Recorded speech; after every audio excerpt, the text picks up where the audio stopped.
Okay. So I would just like to echo, what Matt has said. Thank you all so much for being here. I'm the editor of the Heartland Tech section at VentureBeat, so this is very near and dear to my heart, and it's nice to meet people I've interviewed or emailed in person. Like Mark, I just met in person for the first time today, and we've talked on the phone like 5 times at least. So for reference, Mark is policy director at the Brookings Institution. Like Matt said, Chris is entrepreneur in residence at Techstars. So Mark, I'd like to start with you first. As we've mentioned, obviously Silicon Valley is still the center of tech, but people in these ecosystems can feel that there's activity bubbling up.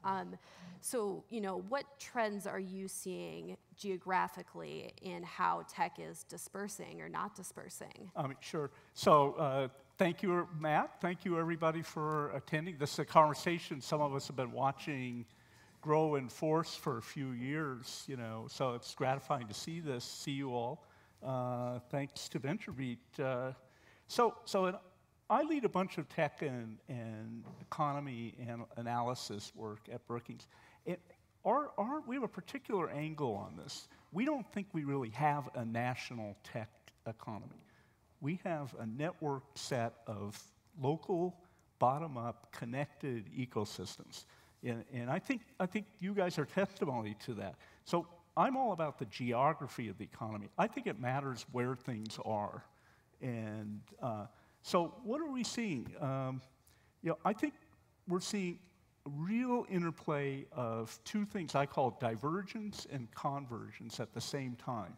I'm just going to set the context. I think some of these things are headwinds for us.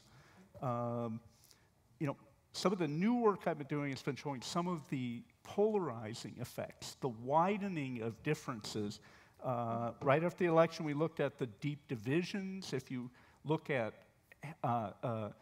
basically the blue America is a very small but very economically powerful set of places.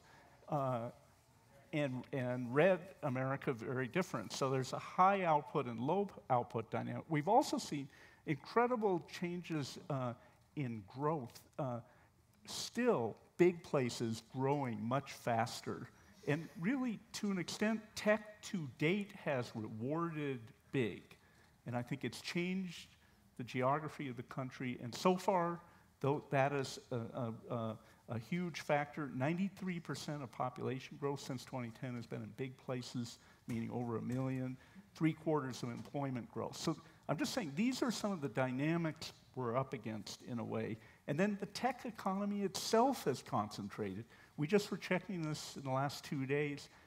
We show that the Bay Area and about 10 other metros have commandeered larger and larger shares, something like 40% of all growth. So that's a headwind. Tech inherently favors some of these big places, but there's a lot of other things going on. We've confirmed that 94 of the largest 100 metros and hundreds of other ones are all adding significant tech growth. So that's a baseline, win behind us. We've also been tracking what we're calling the rise of mid-tech, which are technology work and entrepreneurial work that is not in the absolute vanguard, cutting edge, only can be done in a few places, but is about building out the overall system. Many of these jobs don't require a bachelor's. Significant growth in places like Columbus, Cincinnati, St. Louis, Kansas City, Detroit, Nashville, Indiana.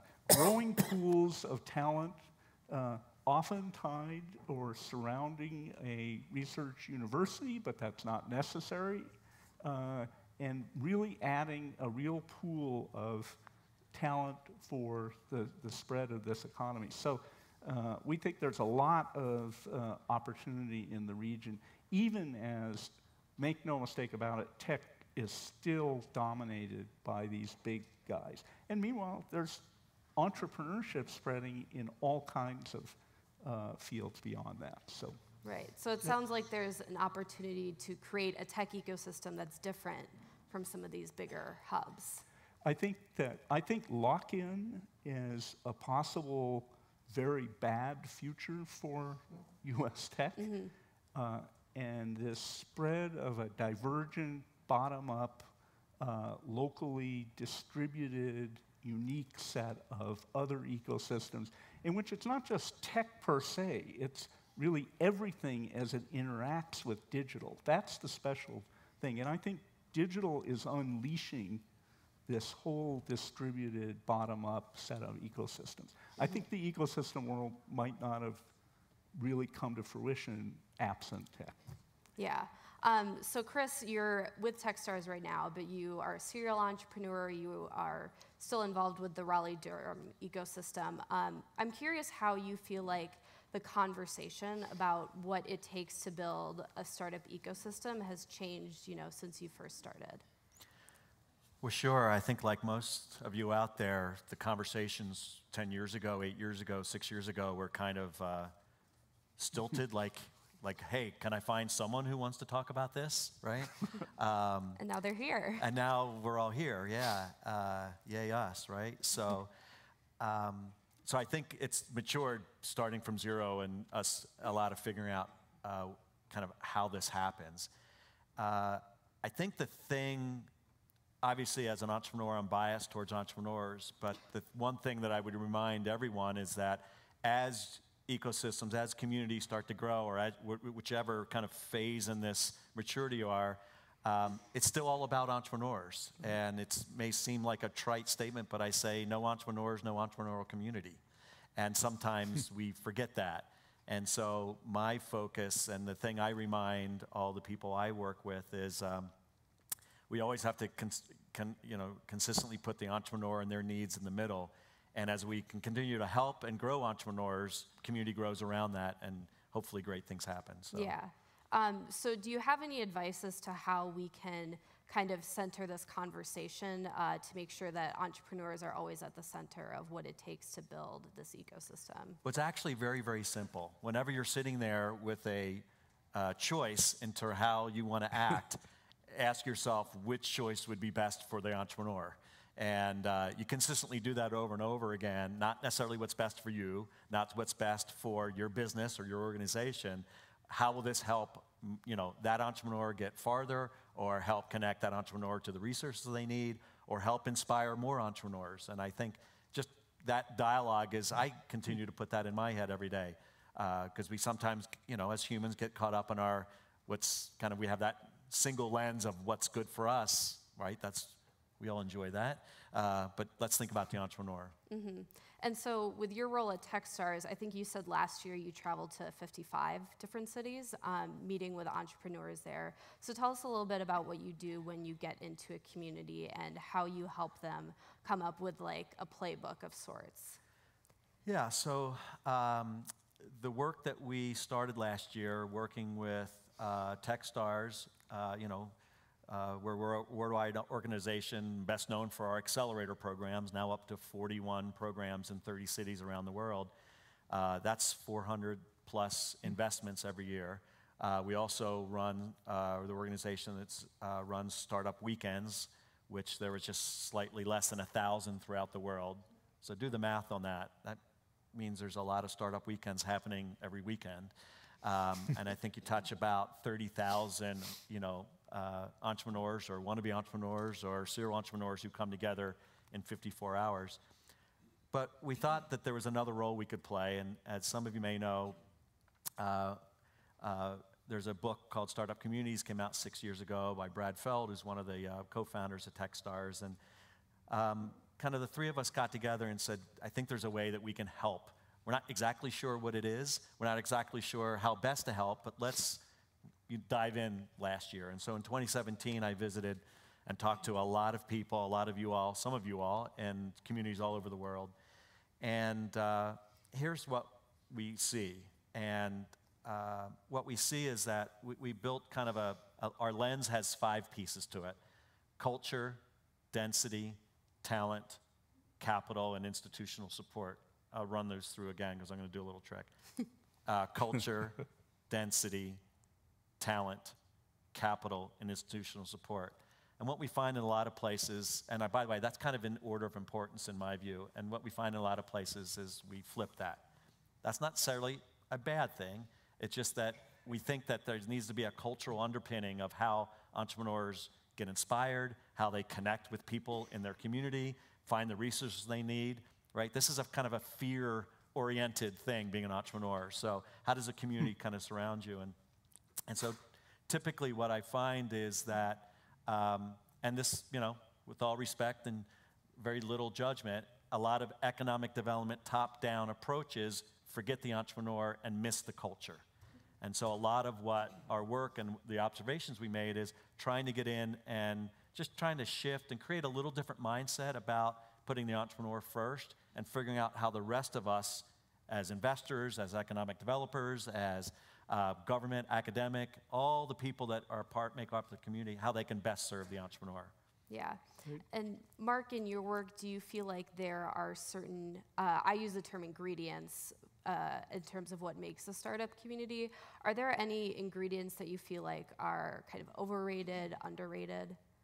I think while attraction is really important in certain cases, it's often a general goal rather than a specific goal to perhaps fill a niche or to pull in a complementary. Do you mean attraction of new businesses? Attraction of firms, attraction Okay. of businesses. And I think we've gotten way off in this country right now. Our only real, national policy right now, or our stance is to essentially applaud the Amazon competition. Yeah. Which I think is now fortunately Amazon's RFP actually lists a number of the right sorts of things, but I think a lot of places have interpreted this as a very outward-facing matter and not, considered some of the things that we're hearing about here. And I think that's, a real gap. And I think the history of economic development has really not been about ecosystem building. And it really... Organic, grassroots, yeah, and it's ground up. only recently really been even about technology. So I think we're part of this whole sea change that we're in is a transition in hopefully that economic development becomes more responsive to the kind of things that Chris is talking about. Yeah. If I could answer that question, Yeah. one of the things that I observe almost across the board is kind of over-ranking capital as the key driver. Good money with bad entrepreneurs is a failure across the board. The problem is you won't see it for 3 or 4 years, maybe 5 years. And so I think there's an not a dependence, but an overthinking that more capital will help grow our community. And I think there's a lot of research that shows actually that more capital has a negative correlation to new firm development. And that's where I would really want to see more people focus is how do we tease out and inspire and give permission and provide the first 3 steps on a scary journey of being an entrepreneur to that 5 to 10% of the entrepreneurs who are in every one of our communities. I want to bring these people to the forefront and show them that there's a place and a space for them to kind of exercise their entrepreneurial dreams. And that doesn't mean just throw money at them. That means a whole lot of other things. And that's what I try to focus on. And I would add like talent too. I mean, we've often competed on the base of hard assets when we really places need to be considering themselves as pools of entrepreneurial and technical talent. And I think that's absolutely crucial. The last thing I wanted to ask you too, I think we have people here representing 30 different states. People are going to be comparing notes on what they're experiencing in their city or their state. What do you think of the idea of trying to replicate another city's, say they have a great accelerator program? Don't do it. Yeah, Right. But is there, how can you find inspiration in other cities or states' programs, and if so, how do you do that? I would just say the first thing is to go local.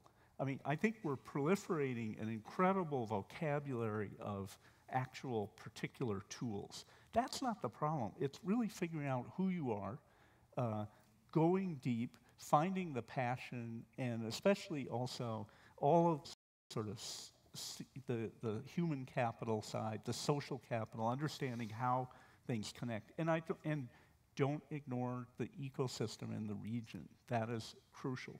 So yeah, so when you talk about who you are talking about, for example, the community's historical strengths, anchor institutions. What are you looking for? What should they look for? I mean, history, right? Sense of where do you have specializations? Where do you have experiences? What is the community passionate about? What are the entrepreneurs passionate about? And then what are the strengths? And some of the conventional things. What is the university good at? Where is there a history of particular, leadership? You know, what are the firms? Mm-hmm. So I think but it's about going deeper into the place rather than trying to go up to capture something else that's out there. I wanted to jump on something you mentioned. I don't believe there's a playbook, and I believe every community is unique. One of the thinkings we're starting to kind of look at more kind of thinking of communities as more kind of complex adaptive systems, and one of the keys to a complex adaptive system, they liken it to raising a child. We all know that, you can apply the same parental techniques to one child versus a second, and they come up with they're two different things, right? And by the way, there's no predictability or correlation between any of your behavior and how the child, right? So people without money that are uneducated can raise great kids, and likewise, super wealthy and very connected people can raise really shitty kids, right? I obviously don't have any of those. I only have brilliant ones. But if you understand, so the idea is with this kind of complex, very non-predictable kind of things, you really have to focus on at the risk of oversimplifying, it's really understanding who you are and understanding that this is a 20-year journey. I love the slide that someone put up about Everest. One of my favorite little cliches is there's no express train to Everest, right? Like, you have to go to each base camp, you have to adjust, you have to figure out where your body and the equipment and everything changes at the 4 or 5 base camps. Think of community building in that analogy, and that, yes, we have a long-term goal to kind of, and set goals, but let's figure out what we can do over the next year or two, figure out the assets, get the entrepreneurs engaged. New entrepreneurs are inspired by other entrepreneurs. They're rarely inspired by the mayor. Love all the mayors out there. Please support us. But we're inspired by other entrepreneurs. Figure out how to convene and put them together. And what I'll tell you, having witnessed this in Raleigh-Durham over the last 8 years, you just start kind of convening and pulling people together. The capital will start to take care of itself. Great entrepreneurs find capital. Good things start to happen. You'll look back 2 years, 3 years, and you're like, I can't believe how much we've accomplished. And it may not be kind of noticeable on a week-to-week or month-to-month basis, but it's all these little interactions and bringing things together from a grassroots that I believe is how you build great startup communities. Yeah. Well, if we have time, we can take like 2 or 3 questions. Does anyone have?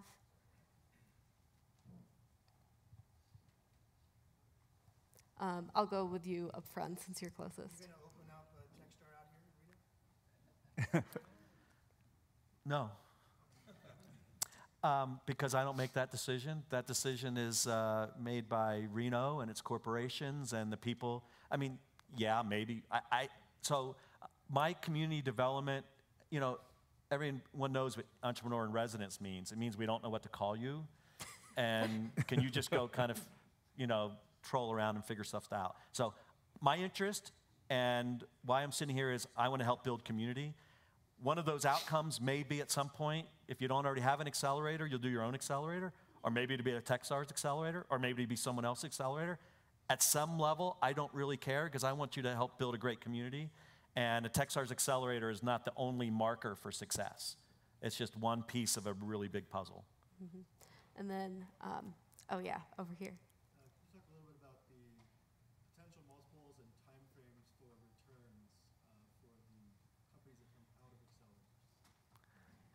Well, you know that better than me. Plant in the audience. Yeah, why don't you tell me? So I'm not on the accelerator side. I don't run the Techstars accelerator. I ran my own accelerator for 6 years, which gave me my community building cred. Small wins in 3 to 5 years, big wins in 5 to 10 years. Yeah. Small wins in 3 to 5 years, big wins in 7 to 10 years in terms of running accelerator. That's, by the way, if you know what you're doing. And what I'll tell you is I've become a little bit of an accelerator snob in that I've spent more years, by the way, outside the Techstars tent than inside the Techstars tent. And what I'll tell you is that the bar keeps getting higher and higher to figure out how you help entrepreneurs succeed. And so and by the way, we don't have, I'm chris.heivly@techstars.com. Email me. I'll talk to anybody and snob away on if you're thinking of doing an accelerator. I just want you to do it really, really well. Mm-hmm. It's not the end all. It's not the panacea for. Yeah. So one last question in the back. One of the Brookings Institute research pieces that we've used is the rise in income growth in advanced industries versus non-advanced industries, and I think it's been 5x since 1975. And so as you look at one of the big challenges in our country, income disparity, it seems highly correlated to whether advanced industries either exist or don't exist. And I'm just wondering if you have any specific kind of comments on any advance in your field that related to that original Brookings insight, which is that if you don't have advanced industries, which are defined fairly broadly, I remember, basically since 1975, wages have been flat, which I think we've seen repercussions politically across the country. So, as you look at this event here today, how do you, just some comments maybe on we're all talking about startups and entrepreneurs, but ultimately it's about people making more money and communities being economically healthier. So, it's definitely true that so advanced industries are defined as those with a high R&D content and a high STEM content. But I would actually say advanced industries are essentially ones that are being driven by digital, so that's a huge platform here. There's no doubt that those industries are performing better. They're essentially the only manufacturing that we're going to have left soon. So that is a very important core, and I think much of your entrepreneurial activity is going to be in some kind of advanced industry, though that's not essential, though. So, but I think it absolutely is, this is the core driver of many regional economies. So, and I think how entrepreneurship connects with and is located across those kinds of industries is really, really important for places. Yeah. All right. Well, thank you so much to you both. Okay. Thank you.